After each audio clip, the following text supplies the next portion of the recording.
संसार बांधा है कि किसी एक व्यक्ति विशेष ने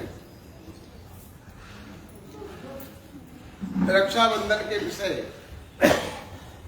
अपने भाव व्यक्त किए हैं। हमारे यहाँ पर ये देश ऋषि मुनियों का देश है। तीज और त्योहार होते ही रहते हैं। हमारा देश त्योहार प्रिय है, उत्सव प्रिय है, महोत्सव प्रिय है। उनका उत्सव और महोत्सव मनाने में बड़े आनंद की अनुभूति होती है। तो हमारे यहाँ पर दो प्रकार के पर्वों की मान्यता पहले से चली आ रही।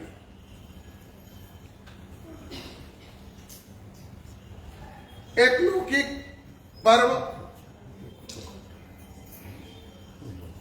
और दूसरा लोकोत्तर पर्व। जिस लौकिक पर्व में केवल इस लोक की बात की जाती हो वो लौकिक पर्व कहलाता, और जिसमें पुण्य पाप परलोक और परमलोक की बातें आती हो वो सारे पर्व लोकोत्तर पर्व कहलाते। आज हमें लोकोत्तर नहीं, एक लौकिक पर्व की बात करना जिसका नाम रक्षाबंधन है। ये लौकिक पर्व भी तीन प्रकार के होते हैं। एक राष्ट्रीय,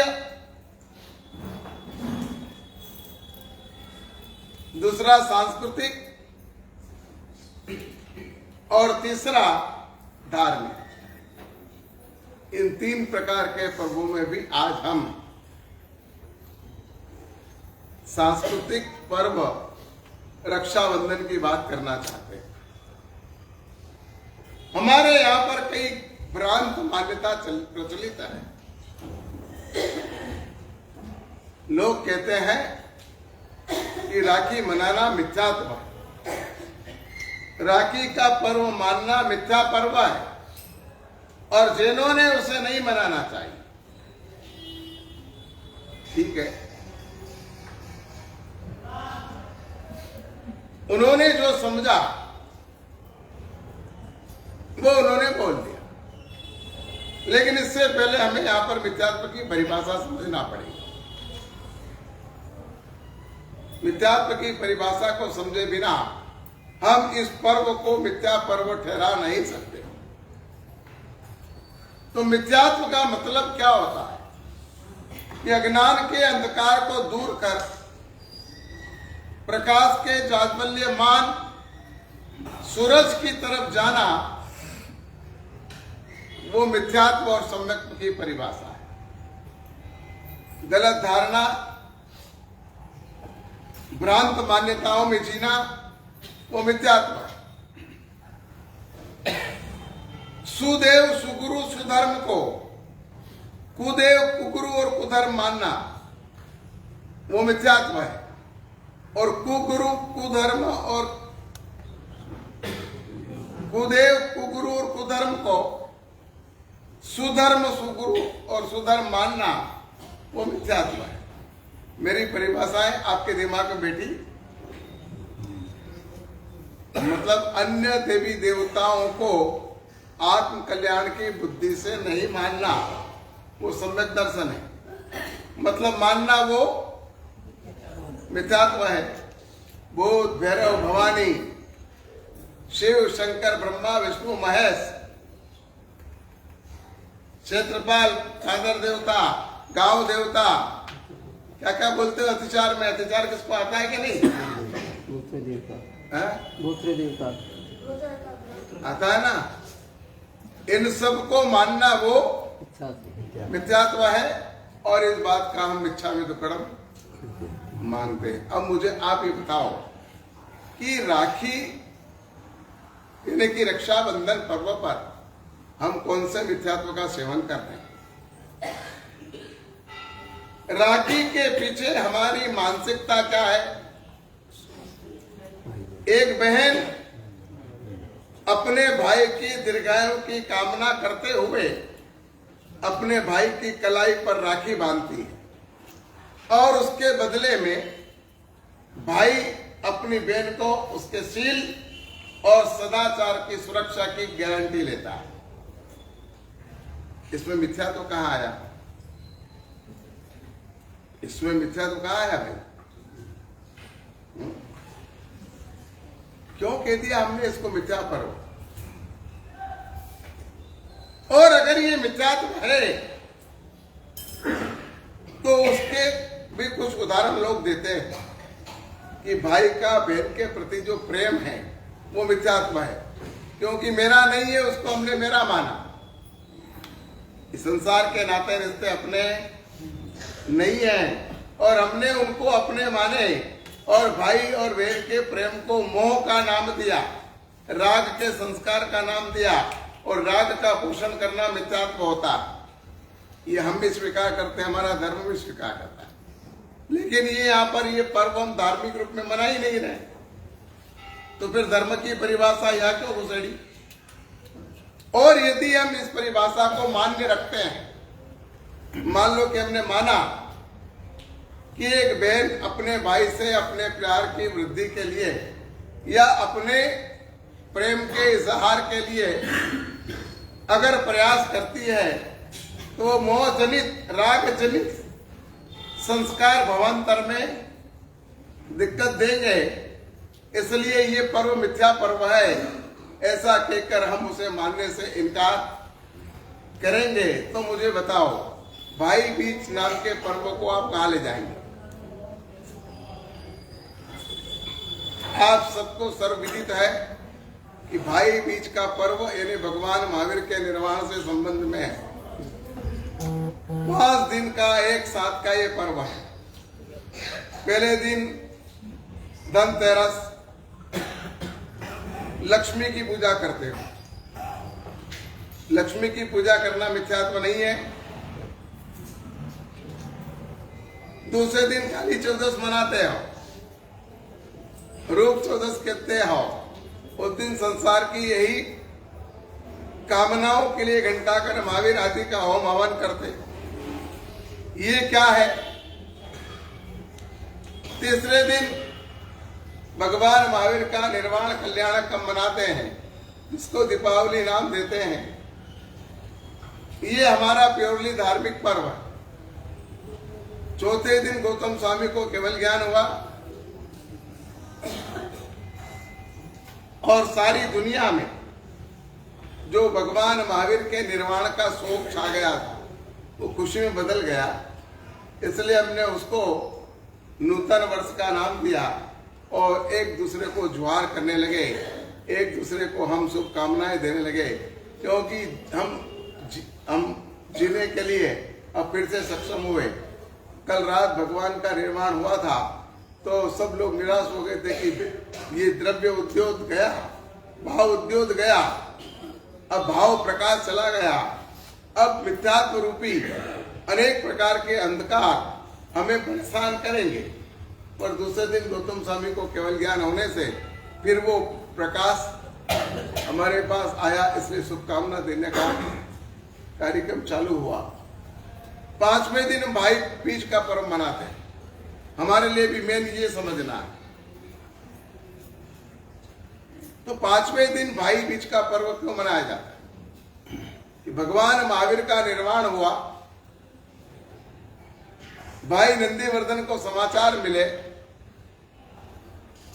तो भाई के प्रति अधिक प्रेम होने के कारण उन्होंने खाना पीना छोड़ दिया।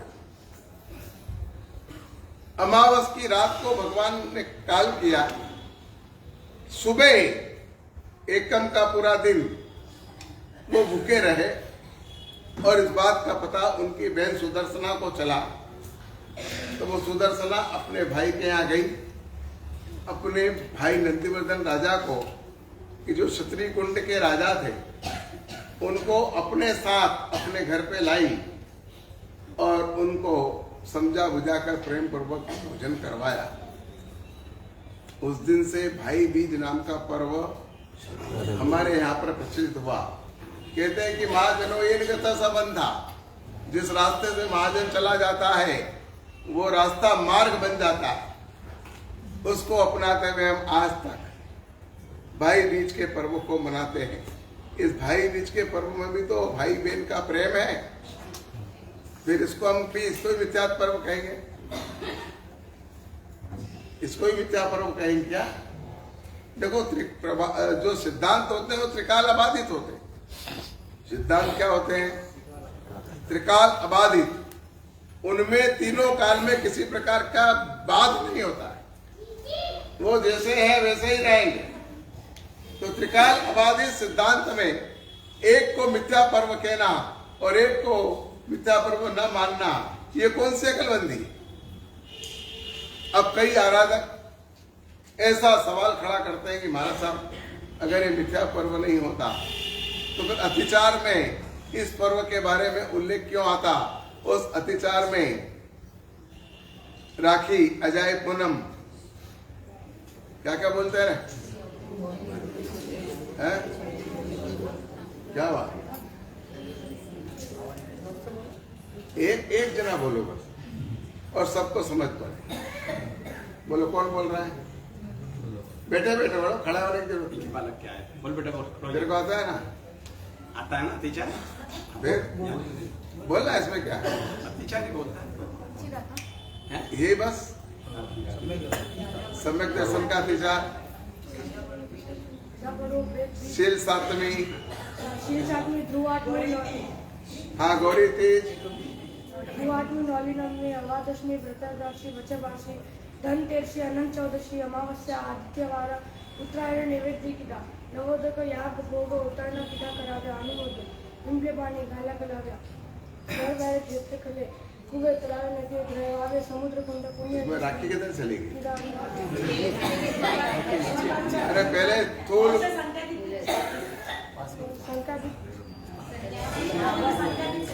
एक विद्यार्थी में 100 टीचर होंगे तो क्या करेगा विद्यार्थी?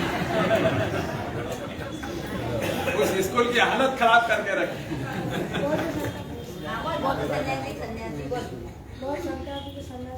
ये आंखें संग की नाक है, नाक। अगर ये बालक नहीं आए ना तो 14 के दिन अतिचार वाला का तो गुरुजी होंगे और का तो एक आध दो बालक और है। ये हमारी शासन की भविष्य की धरा है। मध्य सांगाधिक सन्यासा गाडा भक्ता लिंगल्या जोडले जोडी अनेरा दरवेश दरवेशाला दर्शन देतो कष्टमंत्र चमत्कार देखी परमात जाण्याने गुलाबिया मोया कुशास्त्र श्रीका सांभल्या श्राद्ध संवत्सरी होली बोले माई पूनम आई। क्या है? श्राद्ध फिर से बोल। श्राद्ध संवत्सरी होली बलेव माही पूनम। होली बलेव माही पूनम, बराबर? समझ पड़ गई ना सबको?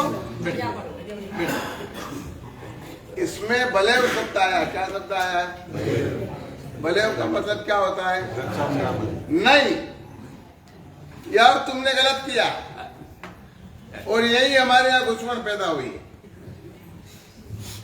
पूनम शब्द, बलेव जो शब्द है वो पूर्णिमा के दिन आता है और वो ब्राह्मणों का धार्मिक संस्कार है। अगर आप जानते हो तो आपको पता होगा। हाँ, वो बलेव के दिन यानी पूनम के दिन नदी किनारे पे जाकर ब्राह्मण लोग अपनी जनोई को चेंज करते हैं। वो धार्मिक है। उसको चूंकि उसी दिन राखी भी आती थी तो तुमने उसके अर्थ को गलत कर लिया और बलेव को तुमने राखी मान लिया। बाकी बलेव धार्मिक पर्व है और राखी वो सांस्कृतिक पर्व है। ये दो पर्व का एक साथ जो मिलन हो गया और एक ही दिन आने के कारण तुम लोगों ने उसे एक मान लिया और राखी बलेव का अर्थ तुमने राखी कर लिया। अब अर्थ मन में आए वैसा करोगे तो क्या होगा? बलेव चीज अलग है, राखी चीज अलग है, तो उसको एक मानना उचित नहीं है। इसलिए बलेव शब्द करेक्ट करते हैं तो मिथ्यात्व लगता है, पर बलेव नहीं मानते हैं और रक्षाबंधन को मानते हैं तो उसमें हमें कोई मिथ्यात्व नहीं लगता है।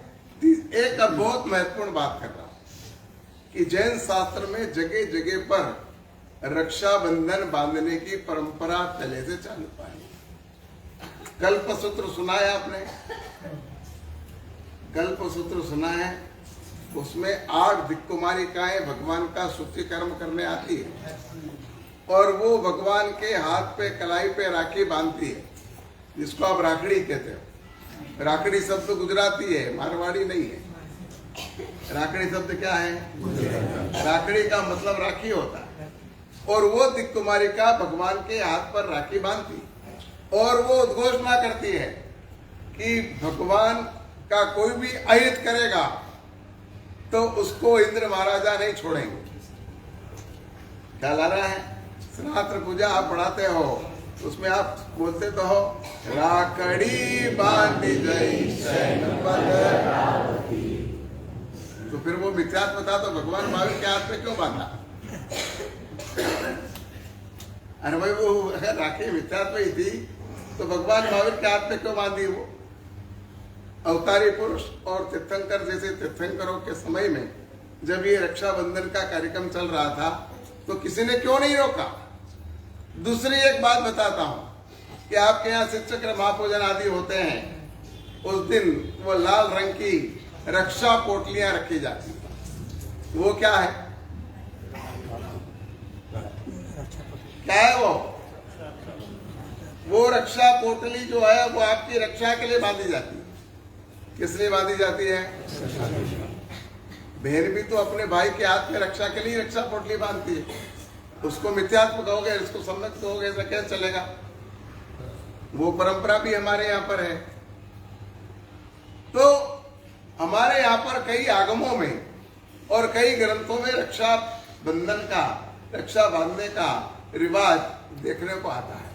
ये अलग बात है कि समय समय पर इस रक्षाबंधन के पर्व में परिवर्तन होते आए। ऐसा नहीं है कि एक शरीर की बहन ही अपने भाई के हाथ पर राखी बांधे, पत्नी ने भी रक्षा पोटली बांधे, ऐसा विधान भी आता है। देव और दानवों में जब युद्ध हुआ, आक्रमण हो गए एक दूसरे पर, तो कहते हैं कि दानवों ने इंद्र के राज्य को जीत लिया। इंद्र को अमरावती में शरण लेना पड़ी। दैत्यराज इंद्रासन पर बैठ गया।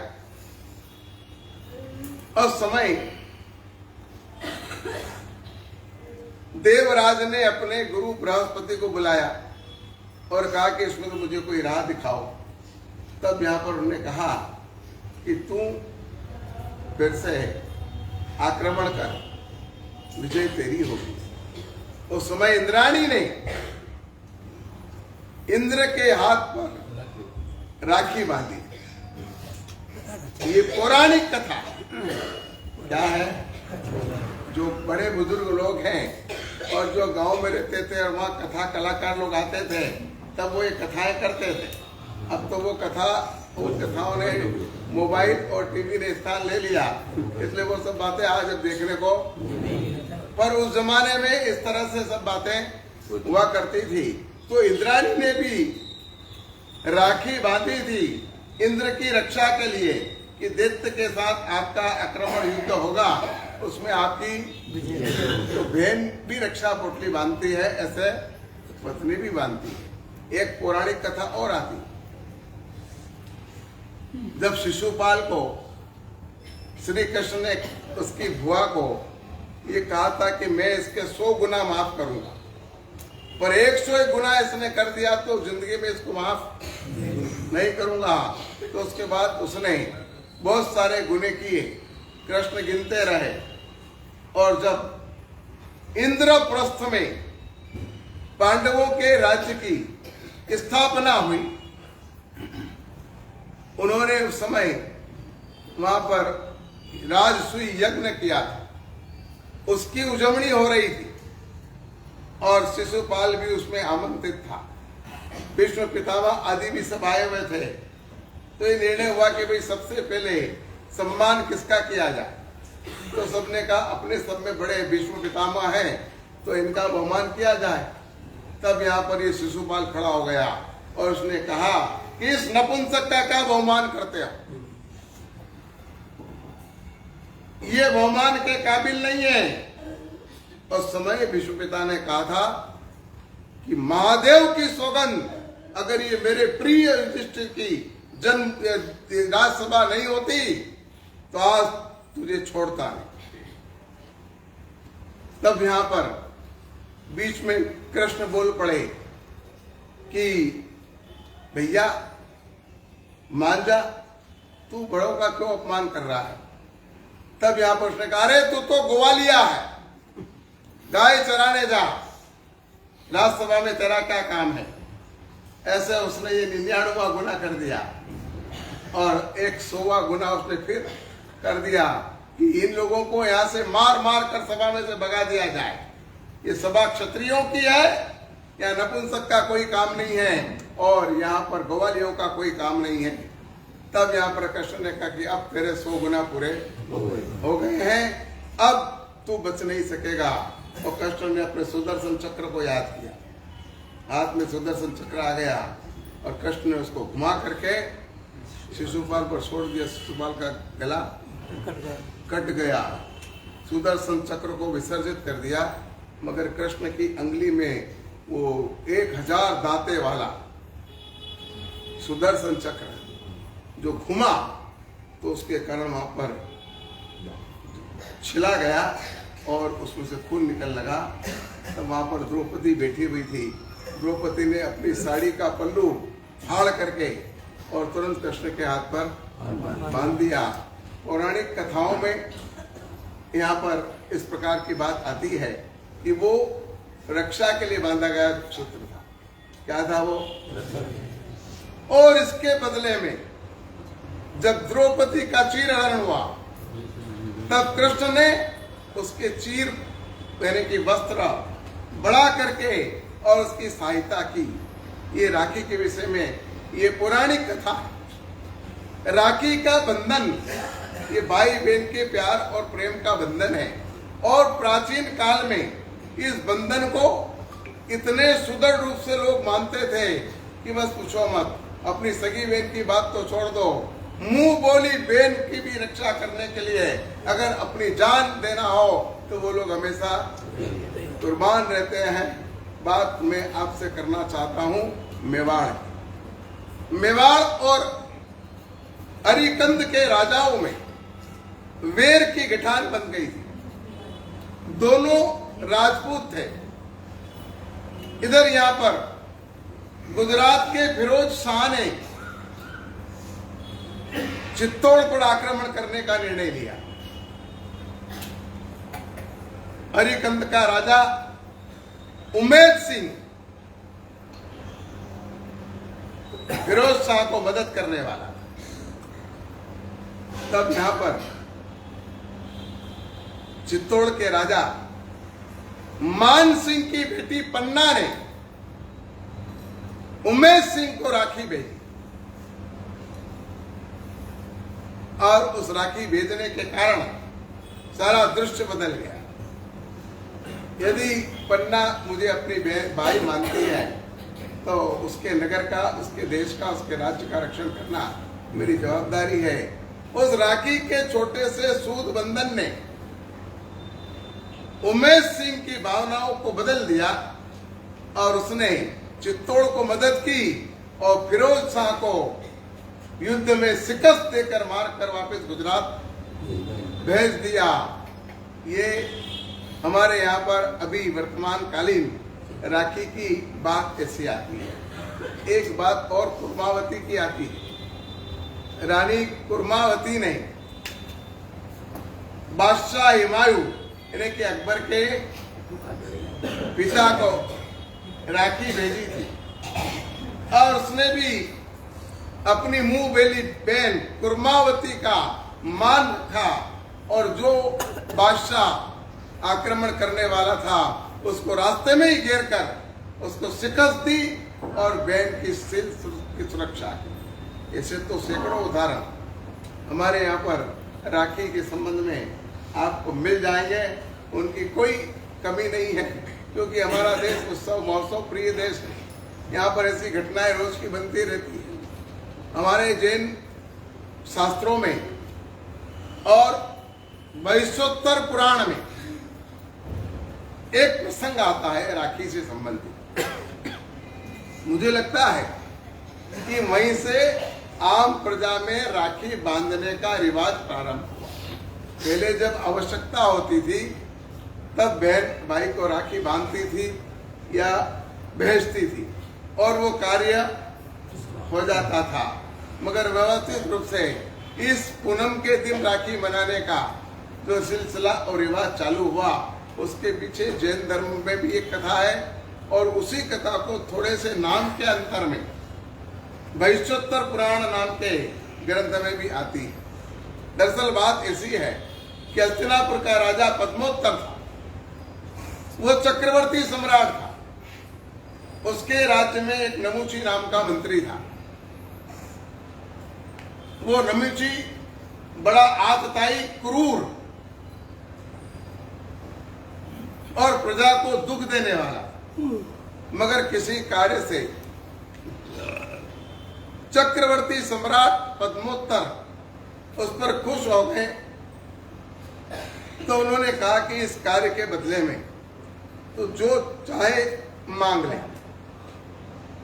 नमुची ने कहा कि चक्रवर्ती सम्राट वैसे भी चतुर्मास में मार कीचड़ और कादव वाला हो जाता है, तो राज्य की कोई कार्रवाई तो चलती नहीं है, तो आप ऐसा करिए ना कि 4 महीने के लिए राजा मुझे बना दीजिए। चक्रवर्ती ने सोचे बिना उसको वचन दे दिया कि 4 महीने के लिए तुझे मैं राजा बना देता हूं। पुण्यवंतों, हमारे देश में बिना सोचे समझे वचन देने के कारण इतिहास के पृष्ठों पर खून की नदियां बही है। ऐसे कई प्रसंग आपको देखने को मिल जाएंगे। आप ऐसा समझते होंगे कि महाभारत का युद्ध दुर्योधन के कारण हुआ था, मगर एक्चुअली बात दूसरी है। भीष्म ने जो बिना विचारे उसके पिता को वचन दिया था कि हस्तिनापुर के सिंहासन पर जो बैठेगा उसकी रक्षा मैं अपने जीवन भर करूंगा। उसने नाविक कन्या के पिता को वचन दिया था कि मैं कभी शादी नहीं करूंगा।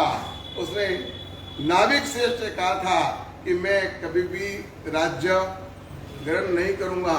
इन बिना सोचे समझे वचन के कारण ये महाभारत का युद्ध हो। अगर ये वचन नहीं दिए गए होते तो हस्तिनापुर का सम्राट भीष्म बनता, और भीष्म बनता तो उसकी परंपरा चलती। ये बाद वाले कोई आने वाले है ही नहीं, तो यहाँ पर किसी प्रकार की कोई झंझट या विवाद पैदा ही नहीं होता। पिता को उसने वचन नहीं दिया था कि हस्तिनापुर की मैं रक्षा करूंगा, तो उन्हें अन्यायी होने के बाद भी दुर्योधन का पक्ष नहीं लेना पड़ता। हमारे यहाँ पर इस प्रकार से वचन दे देकर लोग अपने वचन पर अड़े रहते हैं और उन वचनों के जो नुकसान होने वाले हैं उसके बारे में भी कभी कुछ सोचते नहीं है। पद्मोत्तर राजा ने भी बिना सोचे नमुची को 4 महीने के लिए राजा बना दिया। अब नमुची राजा बना, पद्मोत्तर अपने अंतपुर में जाकर के अपने रानीवास में चला गया। अब इसने यहाँ पर यज्ञ याग करवाना प्रारंभ किए।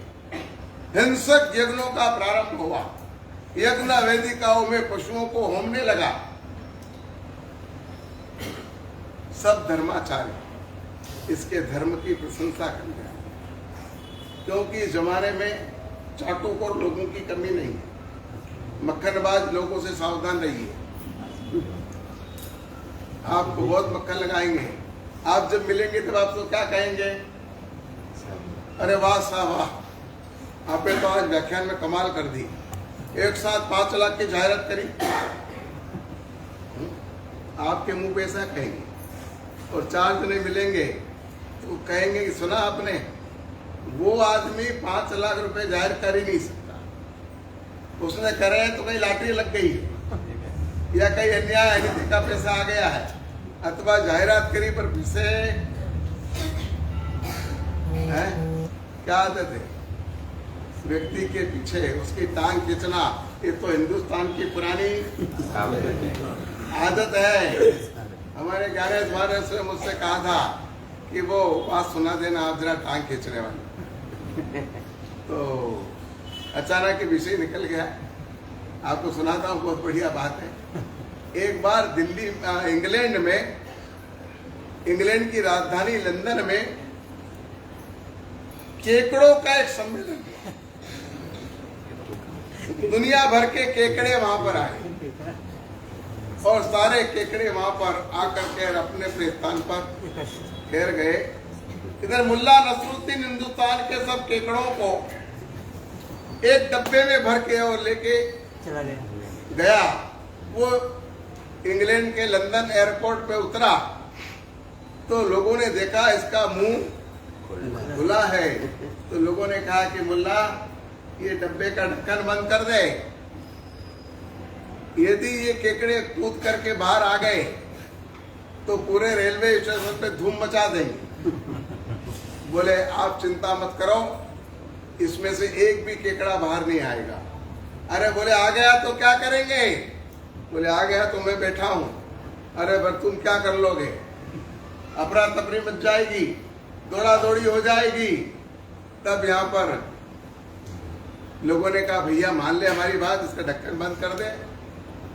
बोले आप चिंता मत करो, इसका ढक्कन बंद करने की जरूरत नहीं है, इसमें से एक भी केकड़ा बाहर नहीं आएगा। बोले क्यों, कैसे नहीं आएगा?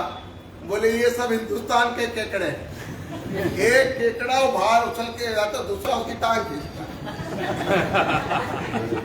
एक उछलाने की दूसरे ने उसकी, तो इसमें से एक भी केकड़ा बाहर नहीं। मुझे लग रहा है कि वो केकड़े तुम ही हो। एक दूसरे की टांग खींचने से कभी बाज नहीं आते हो। कोई भी आदमी थोड़ी सी प्रगति कर लेता है कि तुम्हारे टांग खींचने का कार्यक्रम प्रारंभ हो जाता है, उसकी टांग खींच करके उसको नीचे गिराने का प्रयास करते हो। मगर मेरा एक वक्तव्य सुन लेना, जिस दिन लोग दुनिया तुम्हारी टांग खींचे उस दिन समझ लेना कि तुम दुनिया के समझदार आदमी बन गए हो और तुम्हारी प्रगति हो रही है, क्योंकि टांग उसी की खींची जाती है जो आगे बढ़ता है। इसलिए टांग खींचने वाले से घबराने की जरूरत नहीं है। खींचने दो टांग खींचने वाले की, वो तुम्हारी प्रगति की निशानी है। तो बोले तो हम मूल बात पर आते हैं। राजा पद्मोत्तर ने 4 महीने का राज उसको दे दिया और नमूचे ने यहाँ पर यज्ञ याग प्रारंभ करवाए और जितने भी धर्माचार्य थे सब लोग वहां आकर के और उनकी प्रशंसा करने लगे। सिर्फ प्रशंसा करने न गए तो जैन मुनि, क्योंकि जैन मुनि ऐसे हिंसक यज्ञ यागों की कभी भी प्रशंसा नहीं करते हैं। इस बात का पता नमूची को चला तो नमूची ने जैनाचार्य को समाचार भेजे कि सब लोग मेरे यज्ञ की प्रशंसा करने आए, मगर तुम लोग मेरे यज्ञ की प्रशंसा करने नहीं आए हो। अगर 2 दिन में तुम यज्ञ की प्रशंसा करने नहीं आते हो तो तुम मेरे देश को छोड़ के यहाँ से निकल जाना, वरना मैं तुम सबका शिरच्छेद कर दूंगा। आचार्य भगवंत ने अपने मुनियों का सम्मेलन बुलाया। बड़े चिंतित हुए, क्या किया जाए? इस चक्रवर्ती का राज तो 6 खंड में है और 6 खंड में इसका राज है, तो हम उसको छोड़ के जाएंगे कहां? और वक्त हमारे पास कम है। तब यहाँ पर किसी को याद आया कि इस पद्मोत्तर राजा के बड़े भाई विष्णु कुमार और अभी वो मेरू पर्वत की चूलिका पर साधना कर रहे हैं, तो वहां पर जाकर उनको अगर बुला कर ले आया जाए तो वो कोई रास्ता निकाल देंगे, क्योंकि वो चक्रवर्ती के बड़े भाई। तब यहाँ पर 2 मुनि आकाश मार्ग से मेरू पर्वत पर रही हुई 40 योजन ऊंची चूलिका पर पहुंचे और वहां जाकर उन्होंने विष्णु कुमार मुनि से प्रार्थना भरे शब्दों में वहां की सारी स्थिति से अवगत कराया। तो अपने ध्यान और स्वाध्याय को छोड़कर विष्णु कुमार मुनि हस्तिनापुर आए, आचार्य भगवंतों से मिले, सारी बातों को समझी और वो पहुंच गए राजसभा। राजसभा के जितने सभासद थे वो सब ही जानते थे ये चक्रवर्ती के बड़े भाई है, सब खड़े हो गए। लेकिन अहंकार में मस्त बना हुआ नमूची अपने सिंहासन पर बैठा रहा अकड़ के, वो जरा भी झुकने को तैयार नहीं था। झुकते कौन है? झुकता वही है जिसमें जान है। अक्कड़ रहना तो मुर्दों की पहचान है। जो मुर्दे होते हैं वो कभी नहीं झुकते, और जो झुकते हैं उनमें जान होती है। आप में झुकने का गुण है? आप में झुकने का गुण है भाई? झुकते हो कैसे? और बात सुन लेना, नमन नमन में फेर है कई नमे नादान। नमन नमन में फेर है कई नमे नादान। दगाबाज दूना नमे चित्ता चोर कमा। सावधान रहना हो नमन करने वालों से भी, क्योंकि नमन नमन में फेर। दगाबाज होता है वो डबल डबल का झुक झुक के साष्टांग प्रणाम करेगा। अब यूं तो किसी पशु का या पक्षी का शिकार करना होता है तो वो शिकारी भी अपने तीर पर कमान चढ़ाकर झुकता है। कैसे? वो पैर पर बैठता है, क्योंकि निशान बरोबर हाई लेवल से लिया जाता है, इसलिए वो भी झुक जाता है और झुक करके भी बरोबर निशान लेता है। अगर आपने नादानों में और सच्चे नमन करने वालों में ध्यान नहीं दिया तो वो नमन करने वाले भी आपको दगा दे सकते हैं। यहाँ पर सब लोग झुक गए, सब लोग नम गए, पर नमूची नहीं नमा। उस समय यहाँ पर विष्णु कुमार मुनि ने कहा कि नमूची, तू मुझे जानता है नहीं जानता मुझे पता नहीं, मगर मैं तुझे बता रहा हूँ, मैं चक्रवर्ती पद्मोत्तर का बड़ा भाई, और मैं तेरे पास से हमारे मुनियों को रहने की जगह मांगने आया हूं। तेरा राज 6 खंड में है, कहाँ जाएंगे हमारे मुनि?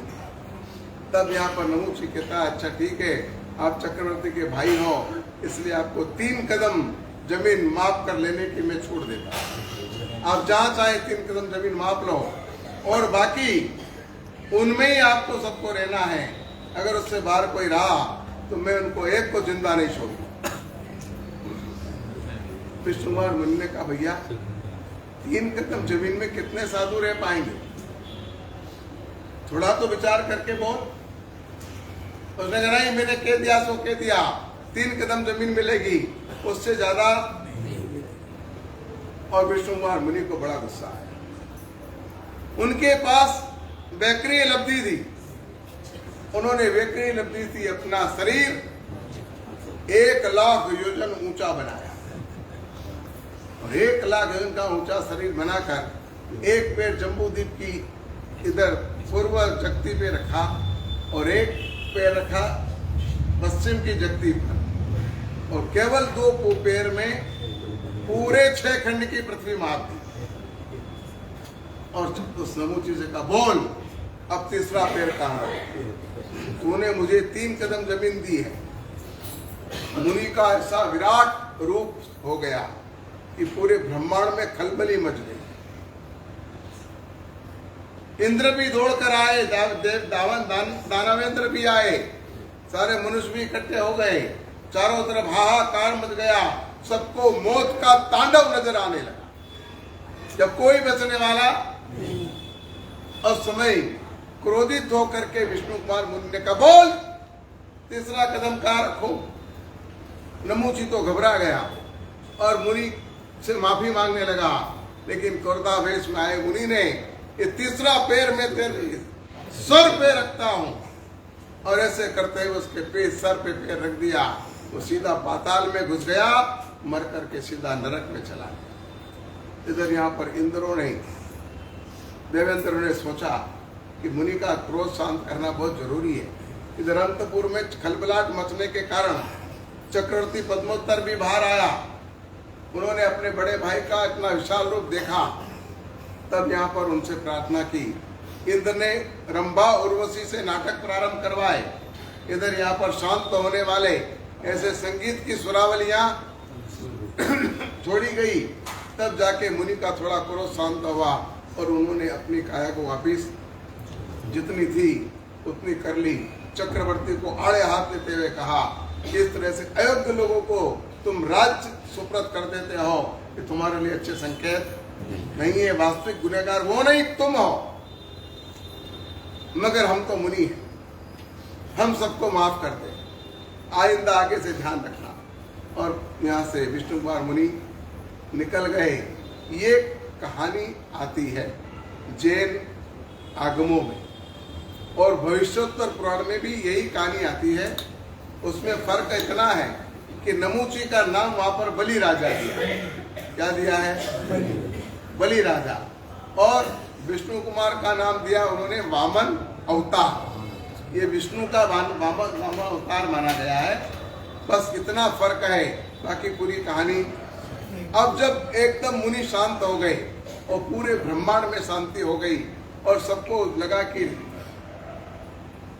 जान बची लाखों भाई, तो सब लोग एक दूसरे के हाथ पर रक्षा सूत्र बांधने लगे, जुहारने लगे, स्वागत करने लगे। वो दिन था श्रावण शुद्धि पूनम, इसलिए उस दिन से राखी की परंपरा शायद से कह रहा हूँ, एकदम एक परफेक्ट मुझे नहीं मालूम, वो राखी का पर्व चालू हुआ। और यहाँ पर हमारे यहाँ पर वर्षों से हम राखी बनाते आए। अब पुण्यवंतों, ये राखी का स्वरूप प्राचीन काल में बहुत ही सामान्य रहा था। इसमें केवल धागा होता था। क्या होता था? एक कंकु मिश्रित धागा होता था, और वो भाई की कलाई पर बहन बांध देती थी, उसके बदले में भाई को जो देना होता वो दे देता। लेकिन आज उस धागे ने बहुत महंगी महंगी राखियों का स्थान पकड़ लिया। बाजार में 100 रुपए से लेकर 1000, 2000, 3000, 5000 रुपए तक की राखियां मिलती, जिसमें सोना और चांदी भी लगा रहता है। बहन सोचती है कि जितना महंगा राखी में भाई के लिए लाऊंगी, उतना पैसा मुझे ज्यादा मिलेगा। इस चक्कर में जो राखी की मूलभूत भावना थी वो खत्म हो गई, और इस राखी का भी व्यवसायीकरण हो गया। भाई भाभी सोचते हैं कि बहन टैक्स उगराने आ गई, सालाना टैक्स है,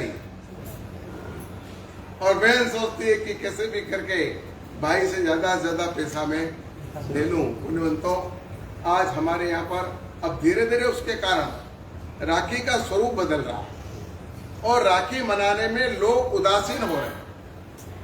आज पहले हमारे यहाँ पर जो रक्षाबंधन का जो आनंद उत्साह उमंग होता था, सुबह से लोग उत्सव मनाते थे, ऐसा उत्सव आज कहाँ देखने को मिल रहा है? आज तो केवल बहन आती है, घंटे 2 घंटे के लिए राखी बांध देती है और अपना टैक्स लेकर चली जाती। पहले तो बहनें 2-2, 4-4 दिन पहले आ जाती, और यहाँ से बहनें भी चली जाती, पर व्याख्यान में कभी कमी महसूस नहीं होती, क्योंकि जाने वाले गए तो आने वाले आ गए, संख्या पूरी हो जाती थी। वो अकबर के दरबार में एक बार बिरबल से पूछा गया, बिरबल अपने गांव के बाहर कितने कौवे हैं? बिरबल ने कहा, महाराज 15,447 कौवे हैं। तो अकबर ने सोचा कि यार तुम्हें गिने कब, और कम हुए तो बोले वो बाहर गांव गए हैं, और ज्यादा हुए तो कि मेहमान आए। संख्या वो की वही है, पर महाराज कुछ बाहर गए, कुछ चले आए, तो हमारी बहनों की स्थिति है, कुछ बाहर गए तो कुछ नए भी आए हैं। मगर एक व्यवसायीकरण हो गया।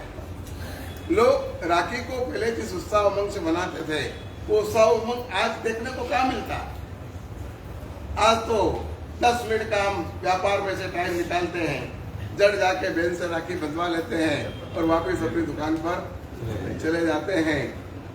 पंजाब में आज भी रिवाज है, जब तक बहन अपने भाई के हाथ पे राखी नहीं बांधती तब तक वो मुंह में पानी भी नहीं डालती। जाकर पंजाब में देख, पंजाब में आज भी ये रिवाज, मगर अब ये धीरे धीरे सब जा रहा है।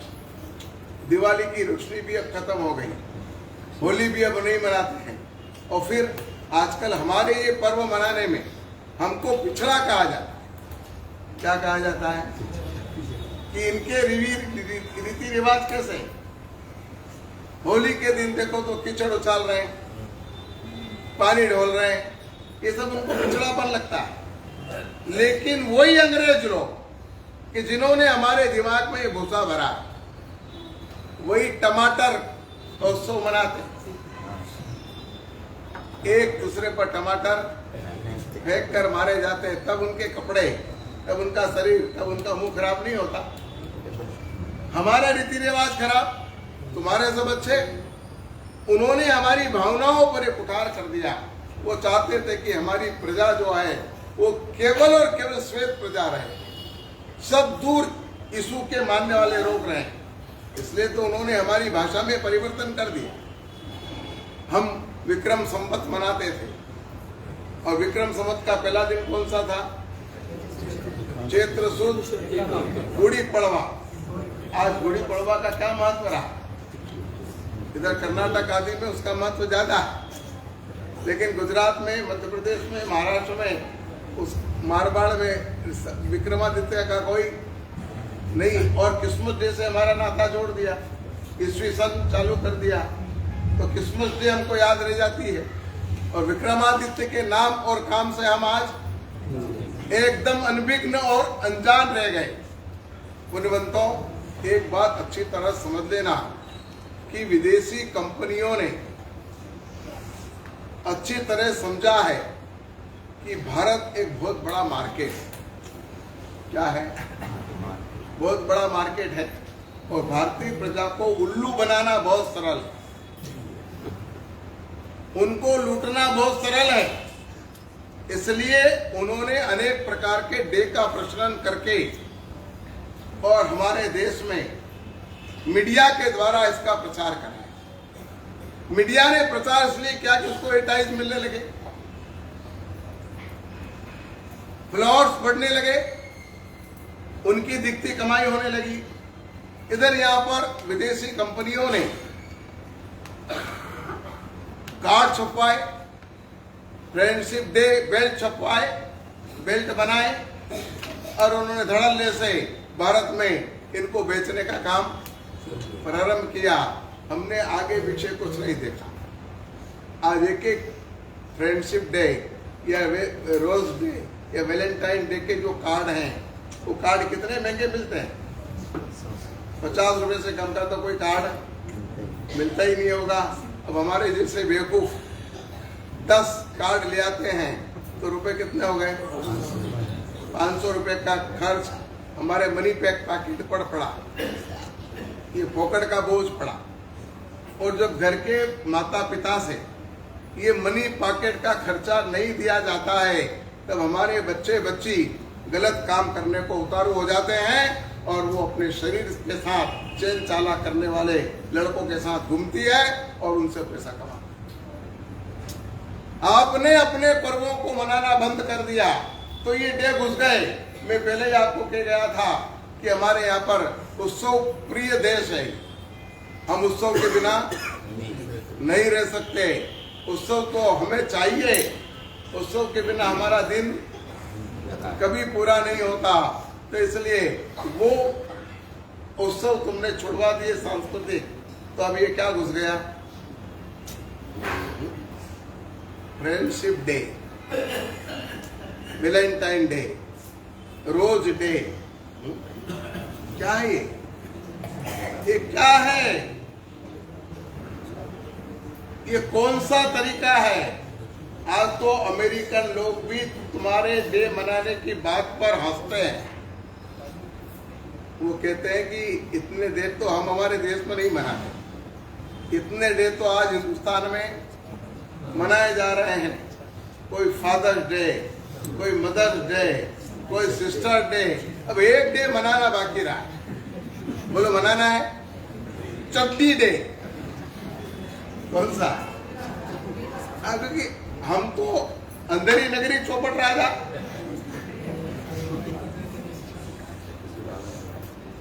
अंधों की निगरानी में लंगड़े दौड़ रहे थे।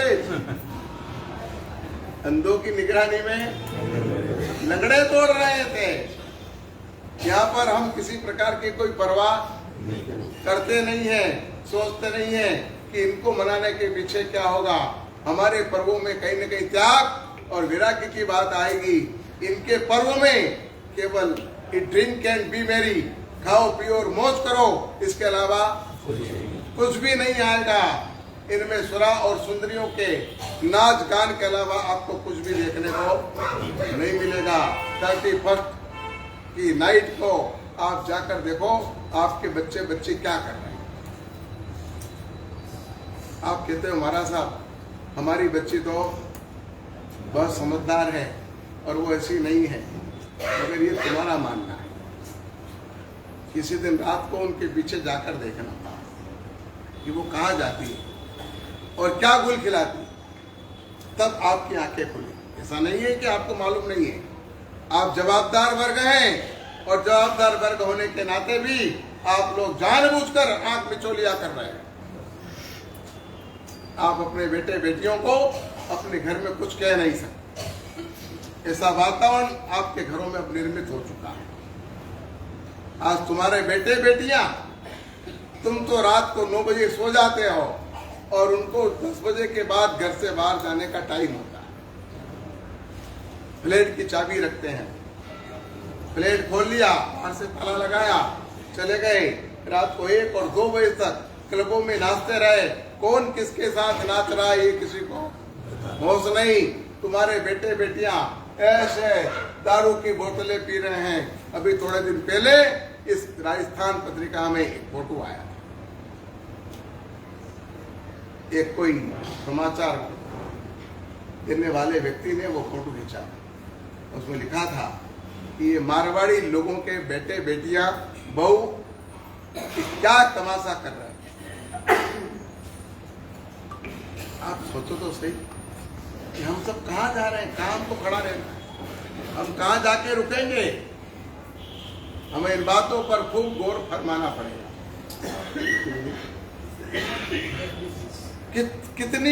कितना गौर फरमाना पड़ेगा हमें। जवाबदार वर्ग हो, जवाबदारी निभाओ। याद रखना, जिस समाज में जवाबदार वर्ग अपनी आंखें बंद कर लेता है तो समाज का विनाश होता है।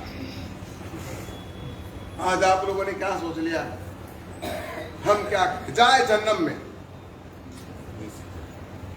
आपने ये भी सोच लिया कि जाए जन्नम में, तो आपके बेटे बेटी जन्नम में तो जाएंगे, क्यों नहीं जाएंगे। आज देखो तो पुण्यवंतो कितने कितने खर्च आपके पीछे लगे। रोज डे और वैलेंटाइन डे के दिन होटल के खर्चे, कार्ड के खर्चे, मोबाइल के बिल के खर्चे, इधर उधर मुसाफरी करने के खर्चे। ये सब खर्चे आखिर कहाँ से पूरे करेंगे, कहाँ से खर्चा पूरा होगा। आपके बेटे बेटी ऐसा तो नहीं कि आप लोग 5,000 रुपये रोज दे रहे हैं, लो बेटा खर्च करना। फिर वो कोई गलत काम तो कर ही रहे हैं, जानते जानते भी गलत काम उनसे हो रहा है। और वो अपने पैकेट मनी की व्यवस्था इस तरह से कहीं से भी करते हैं। ये बात आपको नहीं मालूम है, सब अच्छी तरह जानते हो। तुम बोलते नहीं हो मगर जानते हैं जरूर हो। मगर तुम जवाबदार वर्ग हो, अपनी जवाबदारी को पूरी तरह से अदा करना सीखो और अपने सांस्कृतिक पर्वों के प्रति आंख मिचौली मत करो। उन पर्वों को बड़े धामधूम से मनाओ। उनको मिथ्या पर्व कह के उनका तिरस्कार मत करो, वरना दूसरे पर्व अपने आप घुस जाएंगे और फिर उनसे अपने बेटे बेटियों को वापस लौटाना अपने लिए बहुत मुश्किल हो जाएगा। पुण्यवंतों, आपको मैंने राखी के विषय बहुत विस्तार से इस बात को समझाई है कि मिथ्या पर्व नहीं है, ये केवल अपना सांस्कृतिक पर्व है। सांस्कृतिक पर्व भी अपने को मनाना चाहिए। जिस राष्ट्र में हम पैदा हुए उस राष्ट्र का पर्व भी मनाना हमारा नैतिक कर्तव्य है, उसको भी हमें मनाना चाहिए। और धार्मिक पर्व तो हम मनाते ही हैं। धार्मिक पर्व जब आते हैं तब उनको भी हम खूब धाम से मनाएं। ऐसे पुण्यवंतों आप लोगों को हमारी प्रेरणा है। कल से क्रिया डे प्रारंभ हो रहा है। तो आप जो भी क्रियाएं कर रहे हैं उन सारी क्रियाओं को किस ढंग से करना चाहिए और ये क्रिया क्यों कर रहे हैं, किस लिए कर रहे हैं, इसका फल हमें क्या मिलने वाला है, इत्यादि सभी बातें आपको व्याख्यान में बताएंगे। अभी तक हमने केवल सुनने की बातें हमने सुनी है, विचार शुद्धि की है।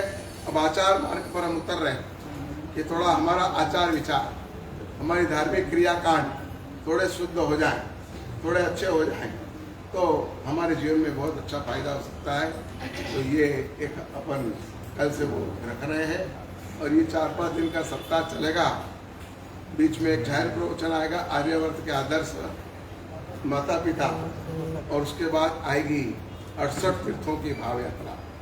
लोकार मंत्र के 68 तीर्थ हैं, लोकार मंत्र का अक्षर है, उनकी 68 तीर्थ हैं। उन 68 तीर्थों की भाव यात्रा का कार्यक्रम अपने को बहुत अच्छे ढंग से करना है। कष्टमंडल के साथ हमारी चर्चा हो चुकी है। अब वो किस ढंग से करना है वो चर्चा करना अभी बाकी है। उसमें कम से कम 2-2.5 घंटे तो अपने को चाहिए। अब वो 2-2.5 घंटे आप कैसे दे सकते हो, वो समय आप बताओ। हम तो सोचते हैं कि बरोबर 7 बजे यहाँ पर अगर अपन एकत्रित हो जाते तो 7 से 9 अपन भाव यात्रा कर लेते हैं और उसके बाद आपके नाश्ते की व्यवस्था या नीचे ही रहेगी, ताकि नाश्ता करके और सीधे आप मंदिर पूजा करके और 10 बजे आपकी दुकान पर आप जा सकते हो। समय में से समय निकालना आपका कर्तव्य है। हम तीर्थों का जो इतिहास बताना चाह रहे हैं वो चालू चूल्हा किताबों में से नहीं बताएंगे कि किताबों में लिखा है वहाँ पढ़ लेंगे, ऐसा नहीं है। हम आपको इतना अद्भुत इतिहास बताएंगे, वहाँ के इतिहासों की शोध खोज करके, और हम नई नई बातें लाए हैं वो आपके सामने प्रस्तुत करना है। और उसके लिए भी हमारे पास केवल 5 दिन बचेंगे। इसमें हम 5 पदों की यात्रा करेंगे। 4 पदों की होगी तो बाद में फिर कभी देखेंगे। 35 अक्षर की यात्रा पहले होगी, उसमें अष्टप्रकारी पूजन अक्षरों का होगा और वो सब अमूल्य लाभ है।